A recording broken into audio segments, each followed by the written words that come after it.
नमस्कार। इतिहास के पन्नों में कुछ कहानियां इतनी गहरी और मार्मिक होती हैं कि वे सिर्फ बीते हुए कल का नहीं, बल्कि हमारे आज और आने वाले कल का भी आईना दिखाती हैं।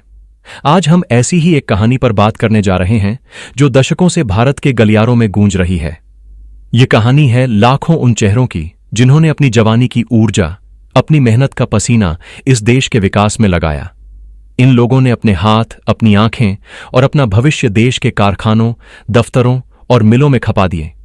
इनके मन में सिर्फ एक भरोसा था, एक उम्मीद थी कि जब उनका शरीर कमजोर हो जाएगा, जब उनके हाथ पैर थक जाएंगे, तो इस देश की व्यवस्था, इस देश की सरकार उनका हाथ थामेगी, उन्हें एक ऐसी आर्थिक सुरक्षा देगी जिससे वे अपना बुढ़ापा सम्मान और गरिमा के साथ जी सकेंगे। हम बात कर रहे हैं कर्मचारी पेंशन योजना 1995, जिसे संक्षेप में EPS 95 भी कहते हैं। यह कहानी इसी योजना और उससे जुड़े एक सरकारी फरमान की है, जिसने एक साथ लाखों बुजुर्गों के दिलों में आशा की किरण भी जगाई है और भविष्य की चिंता की एक गहरी लकीर भी खींच दी है। यह सिर्फ एक सरकारी फैसला नहीं है, यह उन लोगों के आत्मसम्मान और उनके जीवन का प्रश्न है जिन्हें हम अपने समाज की नींव कहते हैं। यह सोचिए, एक इंसान जिसने 40 साल तक लगातार सुबह उठकर एक ही लगन से काम किया। उसने अपनी तनख्वाह का एक हिस्सा हर महीने इसलिए कटवाया कि उसे बुढ़ापे में किसी के आगे हाथ नहीं फैलाना पड़ेगा। इसी नेक और पवित्र सोच के साथ कर्मचारी पेंशन योजना 1985 की शुरुआत हुई थी। इस योजना का मुख्य उद्देश्य था संगठित और निजी क्षेत्र के कर्मचारियों को सेवानिवृत्ति के बाद एक आर्थिक सुरक्षा का कवच देना, एक ऐसी पेंशन देना जिससे उनका बुढ़ापा दूसरों पर निर्भर हुए बिना गुजरे। यह एक सपना था, एक वादा था जो इस राष्ट्र ने अपने मेहनतकश नागरिकों से किया था। लेकिन समय के साथ यह सपना धुंधलाने लगा। महंगाई आसमान छूती गई, लेकिन पेंशन की राशि वहीं की वहीं टिकी रही, जमीन पर। कई दशकों तक इस योजना के तहत मिलने वाली पेंशन की राशि इतनी कम थी कि उसका जिक्र करते हुए भी शर्म महसूस होती थी। किसी को 500 रुपए मिलते, किसी को 1000 रुपए, तो किसी को सिर्फ 2000 रुपए प्रतिमाह। आज के इस दौर में जब एक दिन का सब्जी का खर्च भी कई सौ रुपए तक पहुंच जाता है, तो सोचिए कोई बुजुर्ग इस मामूली रकम से अपना पूरा महीना कैसे गुजारता होगा। दवाइयों का खर्च, घर का किराया, खाने पीने का सामान, ये सब मिलकर एक ऐसी पहेली बन गई थी जिसका कोई हल नहीं था। यह सिर्फ आर्थिक तंगी नहीं थी, यह उनके आत्मसम्मान पर एक गहरी चोट थी। यही वजह थी कि पिछले कई सालों से इस देश में एक आंदोलन सुलग रहा था। दिल्ली के जंतर मंतर से लेकर हर राज्य की राजधानी तक हमारे बुजुर्गों ने धरने दिए, प्रदर्शन किए, भूख हड़तालें की और अपनी आवाज को सरकार तक पहुंचाने की हर संभव कोशिश की। उन्होंने लंबी लंबी कानूनी लड़ाइयां लड़ीं, जो देश की सबसे बड़ी अदालत सुप्रीम कोर्ट के दरवाजे तक पहुंची। और अब इस लंबे, थका देने वाले और अथक संघर्ष के बाद सरकार की ओर से एक बड़ा फैसला आया है। एक ऐसा फैसला जिसका इंतजार लाखों पेंशन भोगी पलकें बिछाए कर रहे थे। सरकार ने हाल ही में घोषणा की है कि EPS 95 के तहत आने वाले सभी पेंशनधारकों को अब एक न्यूनतम पेंशन दी जाएगी, और वह राशि है 7500 रुपए प्रतिमाह। इतना ही नहीं, इस राशि के साथ उन्हें समय समय पर बढ़ने वाला महंगाई भत्ता यानी DA भी दिया जाएगा। यह घोषणा उन लाखों बुजुर्गों के लिए एक मरहम की तरह है जो अब तक 1000 या 2000 रुपए में अपना जीवन गुजारने को मजबूर थे। उनके लिए यह एक बहुत बड़ी छलांग है। जहां पहले उन्हें अपनी हर छोटी बड़ी जरूरत के लिए सोचना पड़ता था, वहीं अब एक निश्चित और पहले से कहीं बेहतर राशि हर महीने उनके बैंक खाते में आएगी।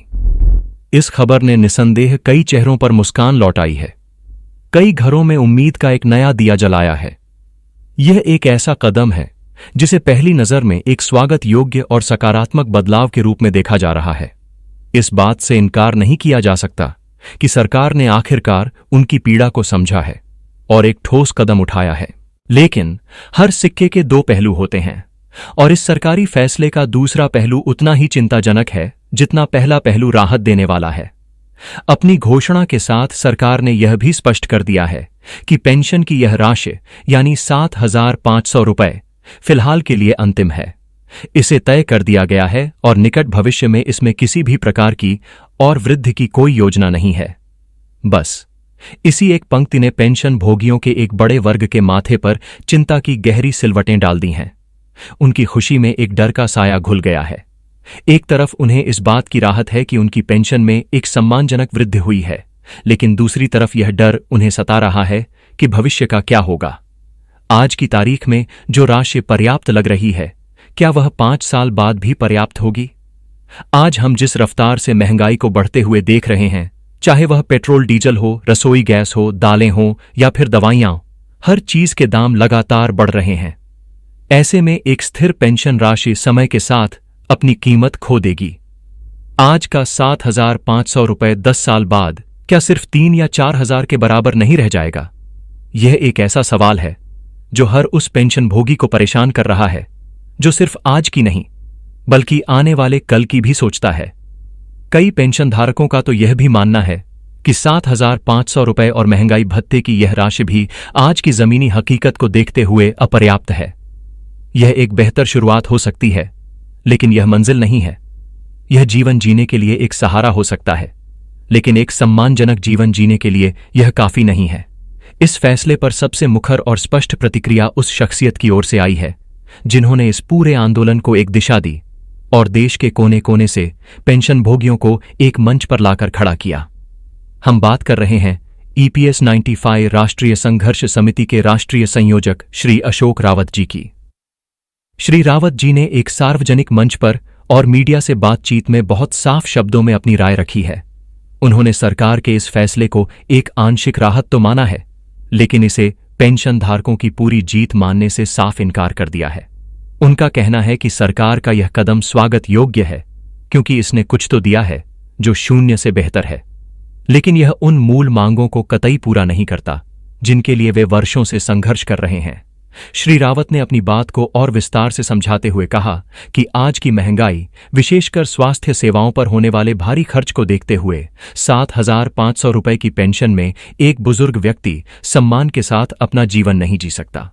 उन्होंने पूरी दृढ़ता और आत्मविश्वास के साथ यह घोषणा की है कि उनका आंदोलन और उनका संघर्ष तब तक अनवरत जारी रहेगा जब तक सरकार उनकी 2 प्रमुख मांगों को मान नहीं लेती। उनकी पहली मांग है कि न्यूनतम पेंशन को बढ़ाकर कम से कम 10,000 रुपये प्रतिमाह किया जाए, और दूसरी जो शायद इससे भी ज्यादा महत्वपूर्ण है वह यह है कि सभी EPS प्रीमियम पेंशन धारकों और उनके जीवन साथियों को मुफ्त और कैशलेस चिकित्सा सुविधाएं प्रदान की जाए। उनका तर्क है कि बुढ़ापे में सबसे बड़ा खर्च बीमारियों के इलाज पर होता है, और अगर सरकार उस बोझ को उठा ले तभी पेंशन की राशि का सही मायनों में कोई अर्थ होगा।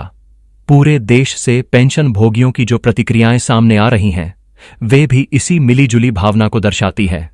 कुछ बुजुर्ग, विशेष रूप से वे जिन्हें अब तक बहुत ही मामूली पेंशन मिल रही थी, इस फैसले से खुश हैं। उनका मानना है कि न होने से कुछ होना बेहतर है। वे इसे सरकार की ओर से एक सकारात्मक पहल के रूप में देख रहे हैं और उम्मीद कर रहे हैं कि भविष्य में और भी बेहतर होगा। लेकिन पेंशन धारकों का एक बहुत बड़ा और शायद बहुसंख्यक वर्ग ऐसा है जिसका मानना है कि यह राशि ऊंट के मुंह में जीरे के समान है। उन्होंने अपनी पीड़ा व्यक्त करते हुए बताया है कि सिर्फ 7,500 रुपये से आज के समय में घर चलाना लगभग असंभव है। एक 87 वर्षीय पेंशनर ने अपना दर्द साझा करते हुए कहा कि उन्हें डायबिटीज, ब्लड प्रेशर और हृदय रोग की दवाइयां लेनी पड़ती हैं, और हर महीने सिर्फ उनकी दवाइयों का बिल ही 8 से 10,000 रुपये के बीच आता है। अब सवाल यह उठता है कि अगर दवाइयों में ही पूरी पेंशन या उससे ज्यादा खर्च हो जाएगा तो वे अपने घर का किराया, बिजली का बिल, राशन और अन्य बुनियादी जरूरतों को कैसे पूरा करेंगे? यह एक ऐसा यक्ष प्रश्न है जिसका उत्तर इस सरकारी घोषणा में नहीं मिलता। अब जो सबसे बड़ा और ज्वलंत सवाल खड़ा होता है वह यह है कि क्या अब पेंशन में कोई बढ़ोतरी कभी नहीं होगी? क्या सरकार का यह फैसला पत्थर की लकीर है? फिलहाल सरकार ने अपने इरादे साफ कर दिए हैं कि इस राशि को अंतिम मान लिया जाए, लेकिन अगर हम इस आंदोलन के इतिहास, पेंशन भोगियों के जुझारूपन और माननीय सुप्रीम कोर्ट के पिछले कुछ वर्षों के रुख को देखें तो एक उम्मीद की किरण नजर आती है। यह लड़ाई सिर्फ सड़कों पर नहीं बल्कि अदालतों में भी लड़ी गई है। सुप्रीम कोर्ट ने कई मौकों पर यह टिप्पणी की है कि पेंशन कोई भीख नहीं बल्कि कर्मचारी का अधिकार है। अदालत ने सरकार को यह निर्देश भी दिया है कि पेंशन की राशि को न्याय संगत और तर्क संगत बनाया जाना चाहिए ताकि यह अपने मूल उद्देश्य को पूरा कर सके। इसी कानूनी और सामाजिक दबाव का परिणाम है कि सरकार को न्यूनतम पेंशन की राशि में इतनी बड़ी वृद्धि करने के लिए मजबूर होना पड़ा। इसीलिए यह कहना कि भविष्य के सारे दरवाजे बंद हो गए हैं, शायद जल्दबाजी होगी। यदि श्री अशोक रावत जी के नेतृत्व में राष्ट्रीय संघर्ष समिति और अन्य पेंशनधारक संगठन अपना दबाव बनाए रखते हैं, अपनी मांगों को लेकर एकजुट रहते हैं और कानूनी विकल्पों को तलाशते रहते हैं, तो इस बात की पूरी संभावना है कि आने वाले समय में सरकार को अपने इस फैसले पर पुनर्विचार करने के लिए विवश होना पड़ सकता है। इस पूरे घटनाक्रम पर राजनीतिक प्रतिक्रियाएं भी आनी शुरू हो गई हैं। कुछ विपक्षी दलों के नेताओं ने सरकार के इस निर्णय को आधा अधूरा और चुनावी लॉलीपॉप करार दिया है। उनका आरोप है कि सरकार ने पेंशन भोगियों की आंखों में धूल झोंकने की कोशिश की है। इन नेताओं का तर्क है कि अगर सरकार की नीयत साफ होती तो वह मौजूदा महंगाई दर और जीवन यापन के खर्च का आकलन करके न्यूनतम पेंशन की गारंटी कम से कम 10,000 रुपये प्रतिमाह करती, ताकि देश के करोड़ों बुजुर्ग सही मायनों में एक आत्मनिर्भर और सम्मानजनक जीवन जी पाते। उनका कहना है कि यह फैसला राहत कम और भविष्य की चिंता ज्यादा देता है। तो निष्कर्ष क्या है? हम इस पूरे विश्लेषण को कैसे समेटें? निष्कर्ष के तौर पर यह कहा जा सकता है कि सरकार ने निसंदेह एक महत्वपूर्ण और बड़ा कदम उठाया है। वर्षों से उपेक्षित पड़े एक मुद्दे पर ध्यान दिया गया है और एक ऐसा फैसला लिया गया है जो लाखों पेंशनधारकों को एक निश्चित आर्थिक आधार प्रदान करेगा। यह उस लंबी और अंधेरी सुरंग के अंत में एक रोशनी की किरण की तरह है, जिसमें पेंशन भोगी दशकों से भटक रहे थे। लेकिन यह भी उतना ही सच है कि यह रोशनी मंजिल तक पहुंचाने के लिए काफी नहीं है। यह फैसला पेंशनधारकों की उम्मीदों और उनकी जरूरतों को पूरी तरह से संतुष्ट नहीं कर पाया है। श्री अशोक रावत और उनके जैसे अनगिनत संघर्षशील पेंशनधारकों की लड़ाई अभी खत्म नहीं हुई है। उनका सफर अभी जारी है। एक तरफ सरकार का दृढ़ रुख है, तो दूसरी तरफ पेंशन भोगियों का अटूट संकल्प। अब यह देखना दिलचस्प होगा कि भविष्य के गर्भ में क्या छिपा है। क्या सरकार अपने रुख पर अड़ी रहेगी या पेंशन भोगियों के निरंतर संघर्ष और दबाव के आगे उसे झुकना पड़ेगा? क्या चिकित्सा सुविधाओं की मांग को एजेंडे में शामिल किया जाएगा? इन सभी सवालों के जवाब आने वाला वक्त ही देगा। प्रिय दर्शकों, यह सिर्फ कुछ आंकड़ों या एक सरकारी योजना का विश्लेषण नहीं है। यह हमारे अपने समाज के उन बुजुर्गों के सम्मान की लड़ाई है जिनकी बदौलत आज हम यहां खड़े हैं। आपकी इस पर क्या राय है?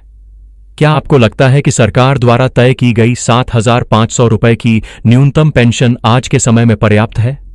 क्या सरकार का यह कहना सही है कि इसमें भविष्य में कोई वृद्धि नहीं होगी? आपकी आवाज बहुत महत्वपूर्ण है। अपनी राय हमें नीचे कमेंट्स में लिखकर जरूर बताइए। और यह जानकारी हर उस व्यक्ति तक पहुंचे जो इस मुद्दे से जुड़ा है या हमारे बुजुर्गों के प्रति सम्मान रखता है। इसके लिए इस प्रस्तुति को ज्यादा से ज्यादा लोगों के साथ साझा करें। आप सभी ने अपना बहुमूल्य समय दिया, इसके लिए आपका बहुत बहुत धन्यवाद। नमस्कार।